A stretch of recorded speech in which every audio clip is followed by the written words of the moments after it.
ചാലക്കുടി പരിയാരം മേഖല വനിതാ സഹകരണ സംഘത്തിൽ ലക്ഷങ്ങളുടെ ലോൺ തട്ടിപ്പെന്ന് ആക്ഷേപം.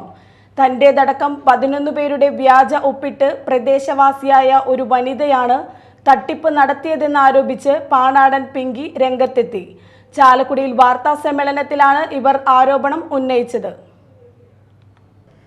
ചാലക്കുടി പരിയാരം മേഖല വനിതാ സഹകരണ സംഘം പരിയാരം ഹെഡ് ഓഫീസിൽ നിന്നും തന്റേതടക്കം 11 പേരുടെ കള്ളൊപ്പിട്ട് ലക്ഷങ്ങൾ ലോണെടുത്ത് വൻ തട്ടിപ്പ് നടത്തിയതായി തട്ടിപ്പിനിരയായ പരിയാരം പാണാടൻ ഷാബുവിന്റെ ഭാര്യ പിങ്കി വാർത്താ സമ്മേളനത്തിൽ ആരോപിച്ചു. പരിയാരം മേഖല വനിതാ സൊസൈറ്റിയിലെ വലിയൊരു അഴിമതി നടന്നിരിക്കുകയാണ്. അതായത് ഞങ്ങൾ കുടുംബശ്രീയുടെ ആവശ്യത്തിന് വേണ്ടി കൊടുത്ത ആധാർ കാർഡ് ഉപയോഗിച്ച് ത്രേസ്യാമ്മ ജോസും ആളുടെ മകളായ ഗീതു അവിടുത്തെ അറ്റൻഡറാണ്, ഗീതും കൂടിയിട്ട് ഞങ്ങളറിയാതെ ഞങ്ങളുടെ പേരിൽ ഓരോ JLG ഗ്രൂപ്പ് ഉണ്ടാക്കിയിട്ട് അതിൽ നിന്ന് 2 ലക്ഷം രൂപ വീതം ലോൺ എടുത്തിരിക്കുകയാണ്. ഇത് ഞങ്ങൾ ആരും അറിഞ്ഞിട്ടുണ്ടായിരുന്നില്ല. ഞങ്ങളൊരു അയൽക്കൂട്ടം എൻ്റെ വീട്ടിൽ രൂപീകരിക്കാൻ വേണ്ടി 12 അംഗങ്ങളും കൂടിയിട്ട് ഒരു അയൽക്കൂട്ടം ഉണ്ടാക്കിയതാണ്. അപ്പോൾ അതിന് ADS പ്രസിഡന്റും 14ാം വാർഡ് മെമ്പറായ PP അഗസ്തിയും പങ്കെടുത്ത് ഗണം രൂപീകരിച്ചു. അപ്പോൾ ഈ രൂപീകരണം CDSൽ രജിസ്റ്റർ ചെയ്യണമെങ്കിൽ ഞങ്ങൾക്ക് ആധാറിൻ്റെ കോപ്പി കൊടുക്കണം. അതിന് വേണ്ടിയിട്ടാണ് ഞങ്ങൾ ADSന്റെ യോഗത്തിൽ, ഈ ADSന്റെ യോഗം നടക്കുന്നത് ADS പ്രസിഡന്റ് ത്രേസ്യാമ്മ ജോസിന്റെ വീട്ടിലാണ്.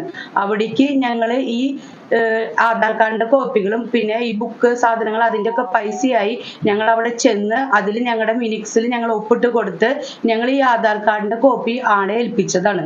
പിന്നെ അത് കഴിഞ്ഞിട്ട് ഗണത്തിന്റെ ആള് രജിസ്ട്രേഷൻ ആക്കി തന്നില്ല. ഞങ്ങളുടെ രേഖകൾ CDSൽ കൊടുത്തില്ല. രജിസ്ട്രേഷൻ ആക്കാണ്ട് ആള് ഞങ്ങളുടെ അടുത്ത് ഓരോ ന്യായീകരണങ്ങൾ പറഞ്ഞിട്ട് അത് രജിസ്റ്റർ ആക്കി തന്നില്ല.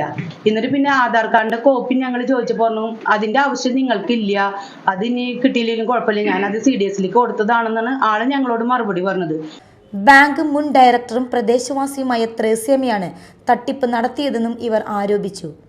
കുടുംബശ്രീ അംഗങ്ങളായ 11 പേരുടെ ആധാർ കാർഡ് കൈവശപ്പെടുത്തി വ്യാജ ഒപ്പിട്ടാണ് തട്ടിപ്പ് നടത്തിയത്. ഓരോരുത്തരുടെയും പേരിൽ 2 ലക്ഷത്തിൽ പരം രൂപയാണ് വായ്പ എടുത്തിരിക്കുന്നത്.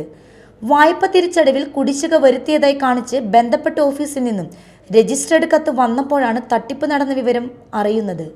ബാങ്കിലെത്തി അന്വേഷിച്ചപ്പോൾ തെറ്റ് പറ്റിയതാണെന്നും പ്രശ്നമാക്കരുതെന്നും പണം തിരിച്ചടച്ചോളമെന്നും ബാങ്ക് പ്രസിഡന്റ്, സെക്രട്ടറി എന്നിവർ പറഞ്ഞെന്നും ഇവർ വാർത്താ സമ്മേളനത്തിൽ പറഞ്ഞു.